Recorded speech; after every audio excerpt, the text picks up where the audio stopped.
এটা মূলত নবীজিকে শুনিয়ে তুচ্ছ এবং কষ্ট দেওয়ার জন্য তার উদ্দেশ্য। আচ্ছা বলেন তো, আপনারা দুইজন বন্ধু এক জায়গায় গেছেন, আপনার যেই বন্ধু তিনি অনেক শরীফ মানুষ, ভদ্র মানুষ, আল্লাহর খাঁটি এক বান্দা, আপনি তার পাশে, আর এক লোক আপনার বন্ধুকে উদ্দেশ্য করে কিছু কথা বলতেছে, যেই কথাগুলো শুনে বন্ধু কষ্ট পায় কিন্তু কিছু কয় না, মাথা নিচের দিকে দিয়ে আছে। আপনি তো আর বন্ধুর মতো নরম দরম না।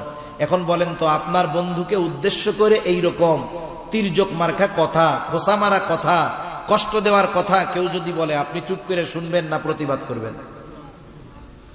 নবীজি আবু জেহেলের এই কথায় কিছু বলে না, কিন্তু আল্লাহ রাব্বুল আলামিন আবু জেহেলের এই কথার জবাব পাঠায় দিলেন।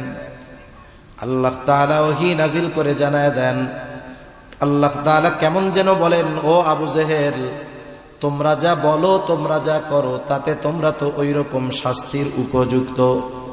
তবে তোমাদের এত অবাধ্যতার পরেও, সীমা লঙ্ঘনের পরেও কেন আমি তোমাদের শাস্তি দেই না শুনা নাও।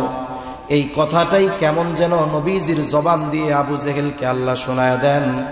আল্লাহ তাআলা বলেন, ওয়ামা কানাল্লাহু লিয়ুআযযিবাহুম ওয়া আনতা ফীহিম